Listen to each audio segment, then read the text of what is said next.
સુજી કહે છે બાવાનો પ્રશ્ન સાંભળીને બંદીખાનેથી હમણાં છૂટેલા અને મચ્છી છકેલા વાણિયાના પુત્ર સન્યાસી બાવાની મસ્કરી કરીને કહેવા લાગ્યા, એ સન્યાસી બાવા, આપ અમારો રૂપિયા લઈ લેવા ઈચ્છો છો કે શું? આવી રીતે તો પ્રથમ તેમની મસ્કરી કરી અને કહે છે, મારા વહાણમાં બેલ તથા પામેલા વગેરે ભરેલા છે.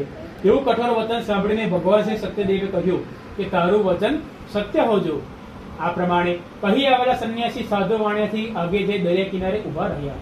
સન્યાસી બાવો ગયો અને એ જોઈને સાધુ વાણિયા પોતાના નિત્ય કર્મ કરીને જોવે છે તો વહાણ પાણી ઉપર તરવા લાગ્યું હતું. આ ચમત્કાર જોઈ સાધુ વાણિયા ઘણો વિસ્મય પામ્યો અને વહાણમાં જોવે છે તો બધા બેલ તથા પાંદડા થઈ માટે આપણે એના શરણે જઈએ એટલે આપણું ધારેલું કામ પાર પડશે. એવું જમીને બોલવું સાંભળીને સાધુ વાણિયા સન્યાસી બાવાને જઈ તેમના પ્રત્યે આદરથી બોલે છે કે મુનીશ્વર, મારા અપરાધને ક્ષમા કરો. એવું બોલી ઘણા શોકથી આકુળ વ્યાકુળથી સ્તુતિ કરવા લાગ્યો. એવું જોઈ સન્યાસી કહે છે, અરે વાણિયા, તું રડીશ નહીં, તું મારી પૂજાથી બહિર્મુખ થયો છે. હે દુષ્ટ બુદ્ધિવાળા, તને મારી આજ્ઞાથી ઘણા દુઃખો ભોગવવા પડ્યા છે. એવું પરબ્રહ્મ ભગવાનનું વાક્ય સાંભળીને સાધુ વાણિયા સત્યદેવની પાસે સ્તુતિ કરવા લાગ્યા. સાધુ વાણિયા કહે છે, હે દેવ, આપની માયાથી બ્રહ્માદિ સર્વદેવ મોહિત થાય છે અને એ દેવ છતાં હે પ્રભુ, આપના રૂપ ગુણ આદિ વૈભવને જાણતા નથી તો મોટું આશ્ચર્ય છે. હું એક પામર માણસ અને તારું મારું એવી માયામાં રહેવા વાળો વ્યક્તિ છું. મારા માટે મારા ઉપર તમે પ્રસન્ન થાવ અને હું મારી સંતતિ કક્ષા પ્રમાણે આપની વિધિપૂર્વક પૂજા કરીશ. હું મારા વહાણમાં ધન વગેરે હોવા છતાં પણ જુઠ્ઠું બોલીને તમને ખોટું બોલ્યું. હે ઈશ્વર, તેથી મારું રક્ષણ કરનાર આપ સમર્થ છો. એવું ભક્તિયુક્ત સાધુ વાણિયાનું વચન સાંભળીને ભગવાન સત્યદેવ ખૂબ સંતોષ પામ્યો અને સાધુ વાણિયાને મન વાતચીત ફળ આપી અંતર ધ્યાન થયા. એટલામાં થયું એવું બોલી ત્યાં જે સગા વહાલા હતા તેની સાથે યથાવિધિ સત્યનારાયણનું પૂજન કર્યું. એ પછી એ સાધુ વાણિયા સત્યદેવની કૃપાથી સુખી થયો અને વહાણ તૈયાર કરાવી પોતાના દેશ તરફ આગળ વધ્યો. વહાણમાં બેઠેલા જમાઈને સસરો કહે છે, હે જમાઈ રાજા, મારા રત્નપુરી નગરી દેખાઈ રહી છે, તે તમે જુઓ. એવું કહીને પોતાના ધનનું રક્ષણ કરનાર સિપાહીઓમાંથી એકને પોતાના ઘરે આવ્યાના વર્તમાન સંદેશો કહેવા માટે મોકલ્યા. એ વહાણમાંથી ઉતરેલા સિપાહી રત્નપુરી નગરીમાં જ્યાં સાધુ વાણિયાને ઘરે તેની સ્ત્રી જોઈ તેની આગળ હાથ જોડ્યા અને તે વખતે સાધુની સ્ત્રી પોતાના સ્વામીને તથા જમાઈને આવવાની ઈચ્છા વ્યક્ત કરતી હતી. તે જ સમયે સિપાહીએ કહ્યું, આપણા નગરની સમીપમાં જમાઈ તથા તમારા સ્વામી ઘણું ધન કમાઈને આવ્યા છે. એ સિપાહીનું બોલવું સાંભળીને સાધુ વાણિયાની સ્ત્રી ઘણા હર્ષવારી થઈ અને સત્યદેવનું તે વખતે પૂજન કરીને પોતાની કન્યાને કહેવા લાગી, તું સત્યનારાયણ ભગવાનની પૂજા ચાલુ રાખ.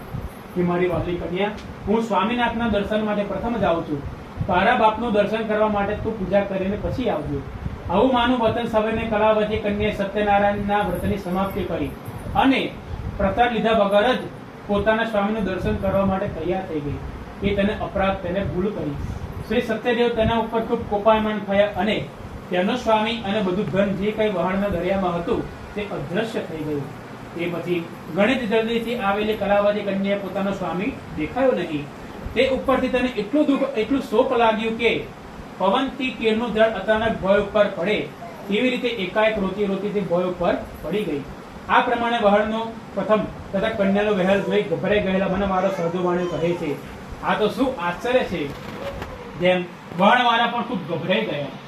તે પછી લીલાવતી પોતાની કન્યાને ભયભીત થયેલી જોઈ ઘણો વિલાપ કરી પોતાના સ્વામીને કહે છે, જોત જોતામાં આપણા જમાઈ વહાણ સાથે અદ્રશ્ય થઈ ગયા.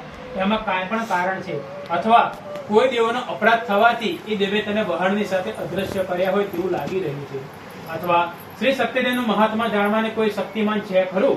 એવું કહીને લીલાવતી પોતાના કુટુંબીઓ સાથે ઘણી વાર સુખથી રહેવા લાગી.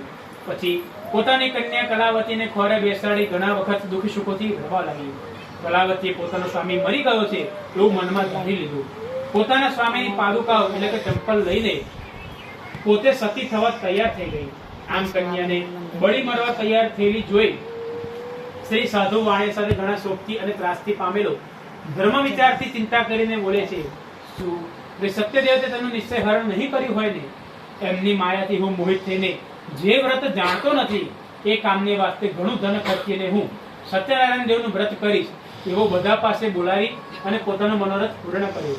તેથી શ્રી સત્યદેવ વારે ઘડે દંડવત નમસ્કાર કરવા લાગ્યો.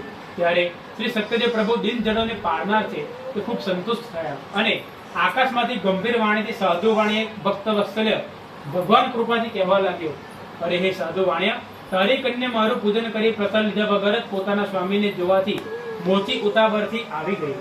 જો આ કારણથી તેનો સ્વામી સમુદ્રમાં અદ્રશ્ય થઈ ગયો છે, એમાં કાંઈ સંદેહ નથી. માટે જો એ ઘરે જઈ પ્રસાદ ખાઈ પાછી આવશે તો તેનો સ્વામી તેને દેખાશે.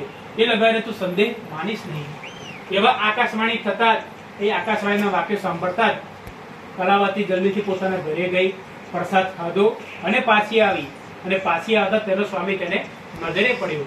એ પછી કલાવતી કન્યા પોતાના બાપને કહે છે કે પિતાજી, હવે જલ્દીથી આપ ઘરે પધારો, શા માટે વિલંબ કરો છો? એવું કન્યાનું મજૂર વતન સાંભળીને સાધુ વાણી આનંદ પામી અને વિધિ વિધાનથી સત્યદેવનું પૂજન કર્યું અને ઘણું ધન ખર્ચીને પોતાના સગા વહાલા ઇષ્ટ મિત્રો સાથે ઘરે આવીને દરેક પૂનમના દિવસે સૂર્ય સંક્રાંતિ એટલે કે ઉત્તરાયણના દિવસે શ્રી સત્યદેવનું પૂજન કરતો હતો. તે થકી સાધુ વાણી મનુષ્ય લોકમાં સર્વ સુખ ભોગવીને મરણ પંચીથી સત્યલોકમાં એટલે કે વૈકુંઠમાં ગયો. ઇતિ શ્રી ચંદ્ર પુરાણે રેવાખંડે સત્યનારાયણ કથા ચતુર્થ અધ્યાય સંપૂર્ણમ. બોલો શ્રી સત્યનારાયણ દેવ કી જય. પ્રયત્ન પૂરી પાછળ ચૂકા રાખો.